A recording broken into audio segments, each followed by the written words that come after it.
afternoon, Niner fans. It is a dreary Monday because the 49ers have lost 3 games in a row as they enter the bye week. I was hoping to be here today talking about Victory Monday, but that's not the case. Now we have 2 weeks for the 49ers to regroup, refocus, and hopefully get back on the winning side of the NFL win-loss column. Now, the other issue is there is a trade deadline tomorrow. We got to talk about that. There's been some rumors circulating around the league, especially with the 49ers. And today we want to talk about what should the 49ers do? Are they in panic mode? They're 5-3. They're second place in the NFC West. And I need to ask you guys, is it time to hit the panic button? Is it too early to worry? Are you guys stressed out? Or are you guys simply not stressed? Because the 49ers have been in a tough position many times before. Like Nick Bosa said, hey, they've been in a tough position many times before. And at the end of the day, they know they can pull through this adversity. If you remember last year, they were 3-4 after their first 7 games. And the year before, they had a tough start to the season. So now the 49ers actually have a better winning record than they have in the last couple of years. So they're kind of in a position where they have been in the last few years, a little bit better a record too. But we're going to talk about it. We want to talk about some of the reasons why the 49ers may be struggling and what can they do to fix this. They have been, dreadful these last 3 weeks, but they started so good. So what can the 49ers honestly do? I don't know. We're going to talk about it. You guys drop your comments, and I got a lot of things that I want to bring to the table here today as we talk about the upcoming weeks. So Zay says it's a sad Monday. It is a sad Monday. We'd hope to sit here talking about a win. We don't want to be talking about losses, but unfortunately, that's the NFL. You win some, you lose some, and right now the 49ers have to fight back and figure some things out in order to get back on the winning side of things. Because if you really think about it, the Seattle Seahawks just bolstered their roster today. They went and made a big move. They traded for Leonard Williams, and they really boosted their defensive line. And the Seahawks have been really good, and now they got better. So we're going to definitely talk about that. My man Ghost7 says the bye week is coming back for a 3-4 win streak and going to fight them playoffs. We got this. That's the key is the 49ers can come out of the bye and, get back on the winning side of things, and everything's great, right? If they beat the Jaguars and then they can go and beat the Buccaneers, it's 2 straight wins out of the gates from the bye week, and that's 7 wins. So that would feel great for the Niner fans. But again, we'll have to see what things they can do to fix it. So first and foremost, watching the game again and looking at the stats, one thing I noticed is that the 49ers have not been able to run the ball. If you look at the first 4 weeks, Christian McCaffrey, as we know, was going on an MVP pace, like a blistering pace. He had 80 carries for 459 yards. That's crazy. That's 5.73 yards per carry. Weeks 5 through 8, the 3 games we've lost, he has 57 carries for 193 yards, 3.38 yards per carry. Now, I know he's battled the oblique injury. They haven't had Trent Williams in there. But at the end of the day, man, this run game has been very, very anemic. No Debo, all right? Trent Williams is hurt, and it's really stunted their ability to run the ball. And that right there is one of the biggest keys of the 49ers is running the ball. And they can't run the ball. So, A, I think they need to get Jordan Mason involved a little bit more. And B, they desperately need Trent Williams. Like, Trent Williams coming back after the bye week is so big, so big. All right, that is one of the biggest aspects of what the 49ers need. They need to make sure they get Trent Williams back on this offensive line because without him, they can't find the lanes to run.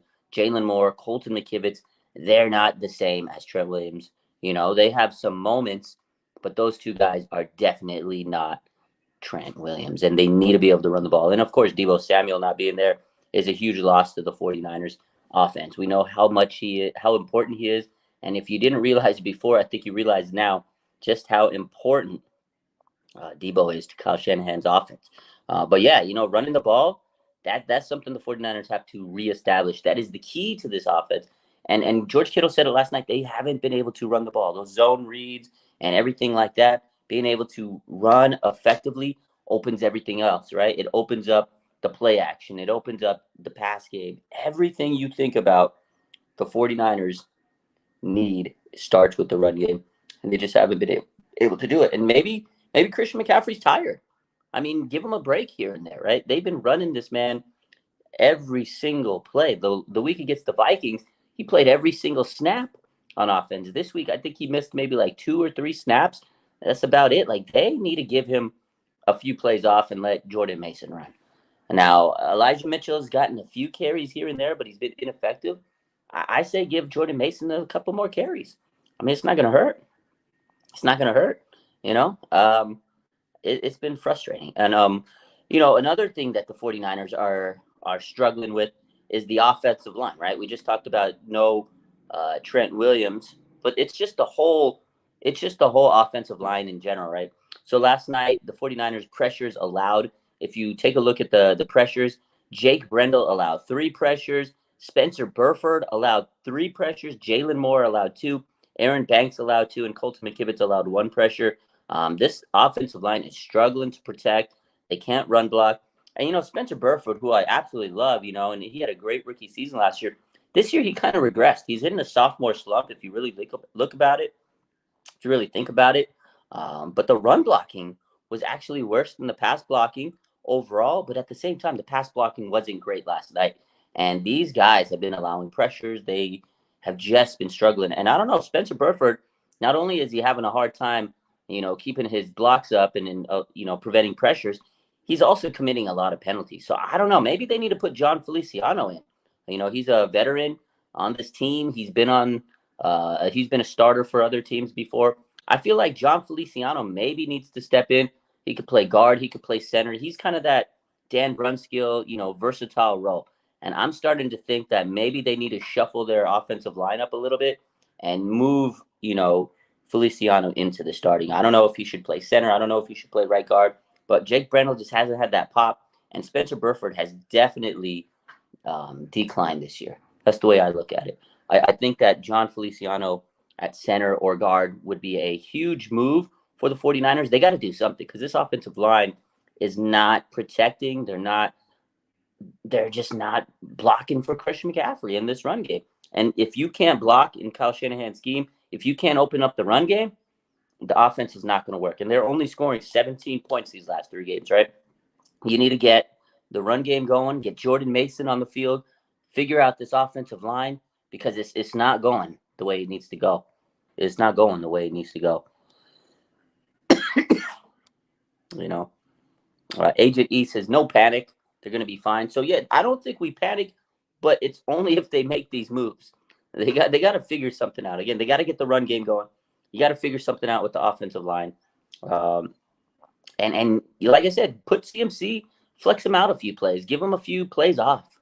It's going to limit the wear and tear. They're really working CMC to the bone. And I get it. They don't have Deebo Samuel. But, George Kittle last night showed them, hey, I'm still a damn good player. Like George Kittle last night came back and he had a hell of a game. And, they got Brandon Ayuk. Obviously, he's been dropping some big catches, but he still had a pretty decent game last night, over 100 yards. But George Kittle, man, this guy obviously sets the franchise record in tight end receiving yards. This guy's great. And he showed it last night. And the 49ers have to get him involved early and often. You can't just have Kittle be an afterthought. You need to get George Kittle involved in this offense more and more and more. You got to do it. You absolutely need to get George Kittle involved. And last night, they proved it. There's some nice passes to George Kittle, and he was cooking last night. So whatever you got to do, get George Kittle involved. But in order to get him involved, you got to get the run game going. Because if you can't get the run game going, you can't get the pass game going. So that's, to me, one of the big issues that the 49ers have to do is get the run game going. Now, another thing is defense. We got to talk about defense because the 49ers defense, obviously, we talked about the run game. The defense has been an issue.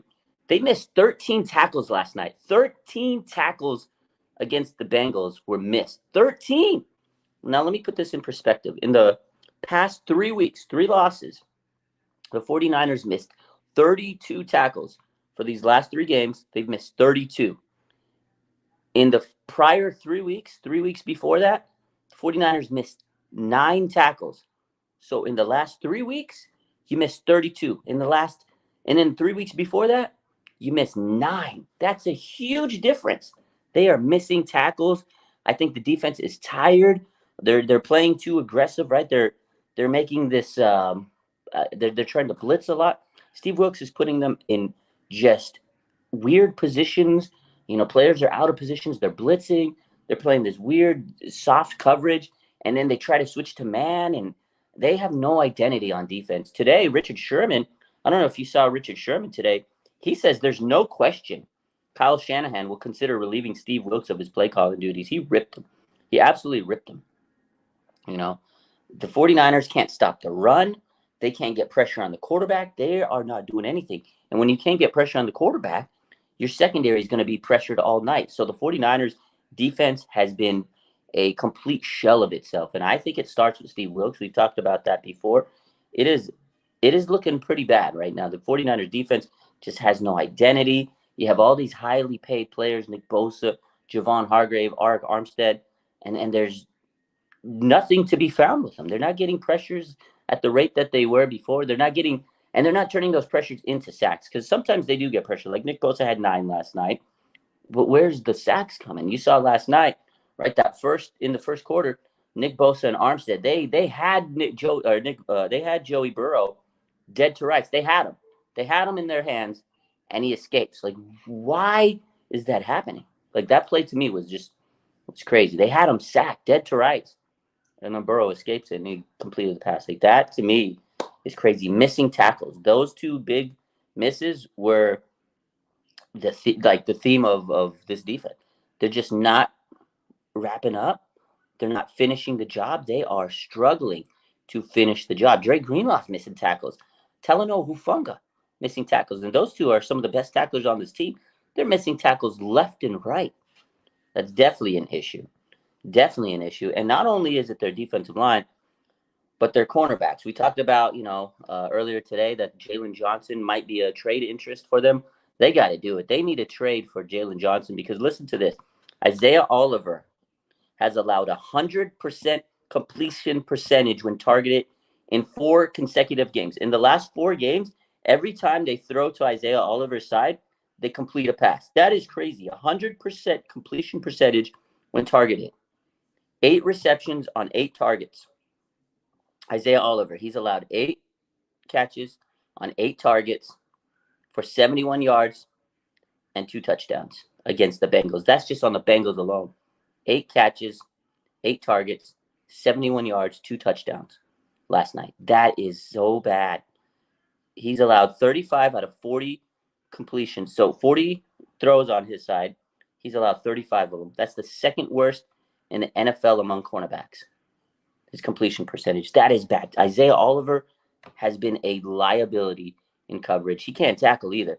Like, he's made a few plays here and there, but it doesn't justify how bad his coverage has been. Go get a cornerback, man. He has been absolutely terrible, ladies and gentlemen. Absolutely. Now, if they go get a better quarterback, you can put Deommodore Lenoir in the slot, right? You can move Mooney Ward and maybe Jalen Johnson outside. You have those 2 guys on the outside, and I think your coverage would be a lot better. A lot better. Absolutely. Because Isaiah Oliver, I mean, that's crazy to me that he's allowed 100% in 4 games completion. That just basically means, if we need a catch, let's throw it to Isaiah Oliver's side. The defense has no identity, and teams are not even scared of that. They are going to throw it to him every single time. Every single time. That's crazy. Now, check this out. So in those 4 games, so we talked about his stats against the Bengals. In those 4 games, he's allowed 20 completions. 20 completions for an average of 9 yards per catch per reception. 3 touchdowns. He's allowed 3 touchdowns. 9 yards a catch. That's basically a first down every time you target Oliver. And during that span, now he's not the only cornerback. This is my guy. Okay, listen. During that same span, Deommodore Lenoir has allowed the 8th most yardage among all cornerbacks. So Deommodore Lenoir is getting cooked. Isaiah Oliver is getting cooked. And last night we saw Mooney Ward getting cooked. He's been a holding machine. He's been getting cooked up. So these 3 cornerbacks, their starting quarterbacks, have been absolutely manhandled. And I think if they get another cornerback, it can help things out. God, that's bad. It's just looking bad right now. So that to me is one way they can fix this team. So again, is it too early to panic? I still think it's too early to panic. But if they continue that trend, ladies and gentlemen, then yeah, you're going to be panicking all night because it's so bad when you're allowing a first down basically on every catch. And teams see it. Like Joe Burrow last night, 28 for 32, just all day. Oh, oh, oh, no pressure. Had time in the pocket. There was no good coverage, and he's just eating it up. When you're playing soft coverage against a quarterback like Joe Burrow, you're going to live. You're going to die. You're just going to die. It's bad. It's bad. Rick says, you cannot control the line of scrimmage. They attacked us. Corners will always all the way to the fourth. Yeah, you definitely can't control the line of scrimmage. So that's what we've been saying is the defensive line has not got enough pressure or pop, and then the offensive line on the 49ers has not got enough pressure or pop. So to me, let's talk about those things, right? We said no run game. The offensive line has been bad. The secondary has been getting cooked on, and then the defensive line. Those are 4 keys right there that the 49ers can fix. And now, if you look about it, right, there's rumors saying that they're going to trade for someone. So who would they trade for? Obviously, Jalen Johnson would be a huge benefit for this team. Secondary, right? It would give them better depth. They might get in a couple of weeks. They might get Sam Womack and Darrell Luter back. You can mix them in. Your depth would get better. You have Jalen Johnson. You got Diamond Lenore, Mooney Ward. You'd have Sam Womack and Darrell Luter. Your offense, your secondary depth would be a little better, right? And another guy that I want to see play is Jair Brown. This guy was your 2nd-round pick, your big rookie safety. Give him a chance. He's going to be your starter eventually. You know, Tashawn Gibson's not going to be there next year. He signed a 1-year deal. Start getting Jair Brown involved. I don't know why they're not getting Jair Brown. To me, it makes sense. Okay, you're struggling a little bit. Put someone new in there. Just try to see and mix things up. Maybe Jair Brown will be hungry and make big plays. I like Jair Brown. I've seen the tape. You know, he looked like he's a dog. They really supported him when they drafted him. Put him in. You really got nothing to lose because I feel like when you don't get these guys opportunities to play, when they finally do, they're so behind the 8 ball, and then they're catching up. They're developing. Like look at a guy like Drake Jackson. A lot of people had huge expectations for him, and he's doing nothing on the field. It's unfortunate. He's doing absolutely nothing. You know, they gave him a few opportunities last year, and then Kyle pulled the plug on him, and now he's trying to be this, big time part of this defensive line, and he's just not doing what he needs to do. Him and Clelin Ferrell have been absolutely atrocious for this defensive line, right? They put in all this offseason acquisition work to get players like Clelin Ferrell, Austin Bryant, and they expected Drake Jackson to take this leap. You lost a lot of players this offseason, and those guys that they expected to take a leap, they haven't taken a leap. So why not play Jair Brown now instead of waiting next year? He's not going to get better if he just sits on the bench, in my opinion. Go play Jair Brown. I think you need to put him in there. You need to figure something out. And if you're just continuing with the same guys that are not getting the job done, you're going to see the same results. Put in Jair Brown. Let the rookie cook, right? Let the rookie cook. That's the way I look at it. I feel like something has to change. Show the rookies that you believe in them. I don't know. And then if we're going to talk about, possible trade targets, we talked about Jalen Johnson. Another guy that I would love to bring in, obviously, would be Montez Sweat or Chase Young. I mean, Chase Young would be cheaper to get because he's got the injury history. But at the same time, do you want to get an injured guy? No. A guy with injury history, I think he has good upside, but there is high risk with the injury history. But if they can get Montez Sweat, I think that would be huge. Add him to this D-line because Montez Sweat's going to be better than Clelin Ferrell. He's going to be better than Austin Bryant. He's going to be better than Drake Jackson, Randy Gregory. Every single defensive lineman on this team, he'd be better than except Nick Bosa, right? Or edge rusher on this team. Absolutely would be better. We're wasting our time with guys like Randy Gregory, Clelin Ferrell, and Drake Jackson. And people are wondering, why aren't they getting sacks? Why aren't they getting – because they're not good players. Clelin Ferrell was never a good player in the NFL. He was a number 4 pick, and he was a bust, right? Austin Bryant, he's never really done anything. He's always been injured. You expected him to be this big-time player for you. He's been on the practice squad. Randy Gregory, he's played okay for the last 3 weeks, but he's also been rotating, and he's not like a starter out there, right? And then Drake Jackson has just been abysmal, unfortunately. So all these players that you have, they're like the combination of all those guys, or maybe the equivalent to one pretty good or mid tier edge rusher. So you need a elite edge rusher out there on the other side of Nick Bosa. I said all offseason, Nick's the only one out there that's really worth a damn, right? Worth a damn, right? Rashad says Randy was a waste. You guys think Randy Gregory was a waste? I mean, he looks kind of like it. First game was cool. He had a nice debut, and then after that, he hasn't done anything. He hasn't done anything. Rob says Gregory is cursed. We lost every game since. Broncos have won every game since the trade. 49ers have lost every game since the trade. I mean, you can't deny that stat. It does seem a little weird. Tej says our window is closing. Players are getting old and we'll want out. And that's why I think you got to make a trade. You got to go all in. You don't know how long Trent Williams is going to be there. You don't know how long George Kittle is going to be there and some of these guys. I agree with that take. And the thing is, one of the things about Trent Williams is they should have been making sure they had his replacement for the last year or two. And they don't, because we know Trent Williams misses games during the season. And when he does, it's like you don't have someone that can step in and, bridge that gap. Although it's hard to replace a Trent Williams, but still, you need better offensive linemen if you're going to have a guy that's going to miss a few games, through the season. So they definitely need to start prioritizing the offensive line. And I feel like they never prioritize secondary. So it's unfortunate. So Omar says, what do you think our record will be now? I mean, right now, it looks hard for them to win 10 games. The schedule's tough. I still think they could win 12 to 13 games, but obviously that's going to be very tough for them to win that many games. They got a tough schedule. I think they have to fix these issues that we just talked about today, these key issues. Get better at the run game. Make sure Trent Williams is healthy. That's going to be the key. Maybe fix the offensive line, right? I think John Feliciano should be in there. Put Jordan Mason in there. Give CMC a couple plays off. Maybe get Montez Sweat or Chase Young. Maybe get Jalen Johnson or another good cornerback. Jalen Johnson's probably going to be your best bet. Try some of the rookies like Jair Brown. And, try to fix the penalties, too. Penalties have been an abysmal part of this team. They're the most penalized team with the Bills. So there's things they can fix. The 49ers can fix their issues. It's a long season. It's only 8 weeks. They're 5-3. A lot of teams would love to have a 5-3 record, but also at the same time, they could be 8-0. They could be 6-2. It could be a better record. So the 49ers still could win a handful of games more, get to 13 wins, but it's not going to be easy. The NFC is going to be a tight race. They got to win against Seattle in a couple of weeks.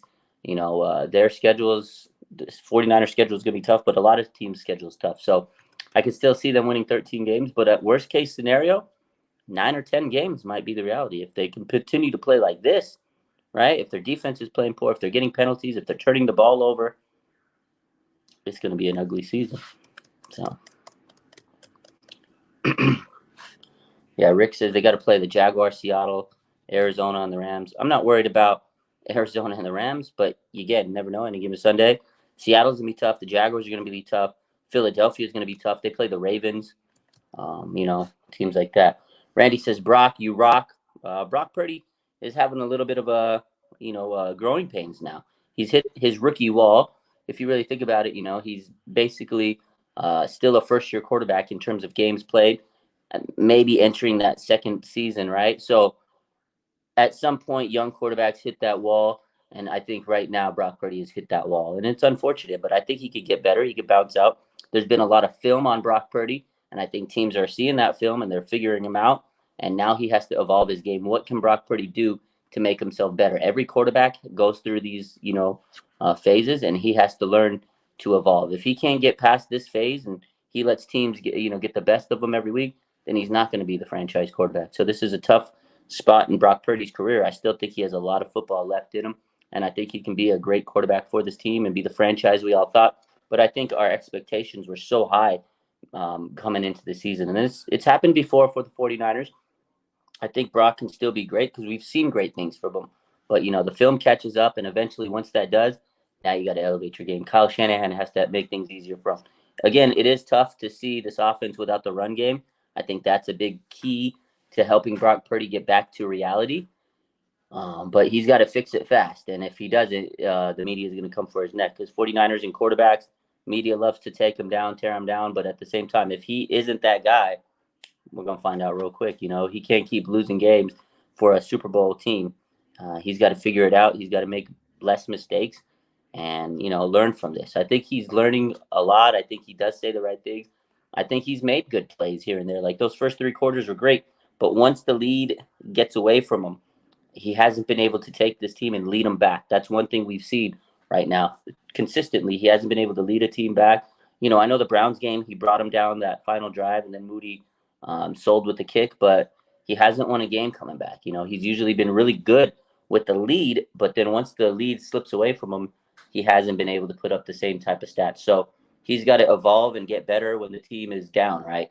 He's got to be able to extend plays and do the things he needs to do to create, right? Like, I think right now Brock Purdy is great within, certain limits of his team when they have the run game going, but he hasn't proven yet that he can take this team and win when everything else is going bad, when the defense is failing. Like last night, if you watch the Eagles game, the defense was terrible, but Jalen Hurts found a way to help take that team and win. Now, I know that, there were some injured players for the 49ers, Trent Williams and Debo, but they still had CMC, they still had Brandon Ayuk, they still had Kittle, and he made some really bad throws. So he's got to learn how to get through those bad moments, but it's tough, young kid, and he's bound to make mistakes. Now let's see how he bounces back from them. So we'll see how he does moving forward. But overall, I'm not going to panic just yet. I think if the 49ers come out of the bye week and they lose and they make a move and they still lose, it might be close to panic time. Last year when they made a trade for CMC, the first week, it didn't go as well. It didn't go as planned. And then after that, once he got used to the offense and everything, it kind of took over. So maybe it does take a little time for a new player to come in and gel with the team. But I think they do need to make a move, right? Cornerback and edge. But we'll see. We'll see how they come out of the bye week. They're typically good after the bye week. But at the same time, the Jaguars are going to be coming out of the bye week too. So it's tough to lose 3 games in a row. Everybody wants to be positive. Everybody wants to, keep the faith, which I understand. And I do too. I think this team still is in good position. 5-3 in the NFC right now is still amazing, but it's a tale of two halves. First part of that first half of the season was great, and then they fell apart. Now we have to see if they can turn it around. So far, they haven't been able to. The 49ers have had adversity, and they've been able to turn it around before. Can they do it again? Every year we expect this team to dig themselves out of a corner. Eventually, it catches up. That's tough on you mentally. I know they have what it takes because they have great players, but in order to get the most out of the players, you have to put them in good positions, And that's one thing the 49ers have not been able to do. They have great players. They absolutely have great players. But the problem is they're not getting enough out of those players, right? So they have so many talented players. It's not even a talent issue. They have talent all across the board. Nick Bosa, Fred Warner, Dre Greenlaw, Talanoa Hufanga. They have so much talented players, et cetera, et cetera. We can sit here and name all the players. We know how we have great players on this team, all pros, Pro Bowlers. It's just they're not getting enough out of those players. Like, we're not getting anything out of Nick Bosa, right? We're not getting much out of Talanoa Hufanga. We're not getting much out of Javon Hargrave since the first 3 weeks. They're not getting anything really out of Arik Armstead until last night. Mooney Ward, he's not producing the way we expect him to. And then on offense, Brandon Ayuk dropping passes. He's not doing enough, right? It's just frustrating. And I think that's the issue is the 49ers have all the talent in the world. All the talent in the world. They're just not getting enough out of those guys. And it's frustrating. And I think that's the biggest frustrating part is how good this team is. You look at them on paper and you're like, oh my God, this team is so good. But they're not performing up to the level that they absolutely can. And that to me is the problem and the frustrating part. But because of the talent on this roster, because of how good they are, you can't panic just yet. You cannot hit the panic button just yet. It's like we're close. Panic button's right here. They're close. but don't hit it yet. Don't hit it yet. Don't hit that panic button yet, ladies and gentlemen. Don't hit it yet. It's going to be a fun second half of the season. That's all I know. I'm hoping that the 49ers get some breaking news soon. I hope we get some Jalen Johnson news.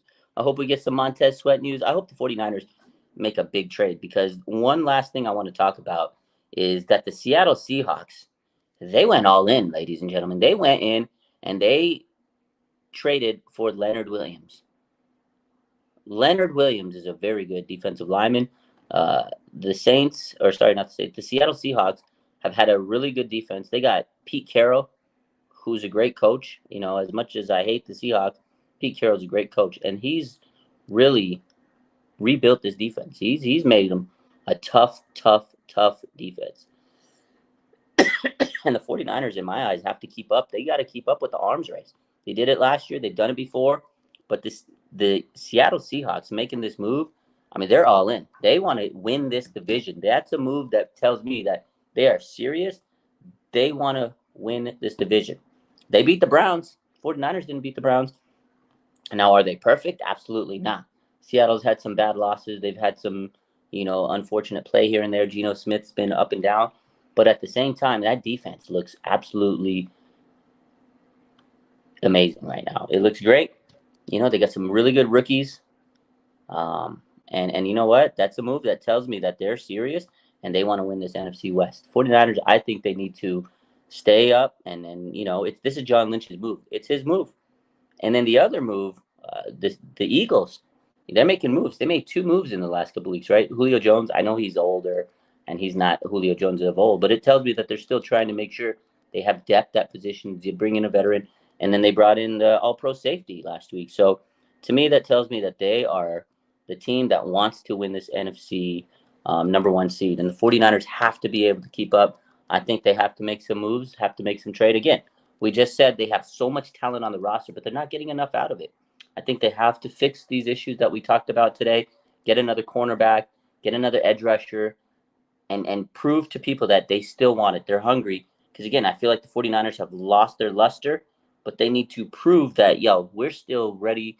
We're still about it. We still want to win the Super Bowl. We are hungry. We're serious. We're about business.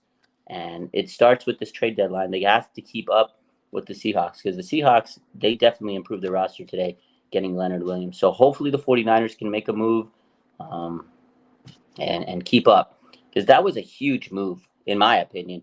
Leonard Williams is a huge move for the Seahawks. They got some really good rookies. They got some really good young players. And that's the thing. The Seahawks are not afraid to play young players, not afraid to play rookies. I mean, one of their best players, their cornerback, Witherspoon, is probably the best rookie in the NFL. They're not afraid to play young players.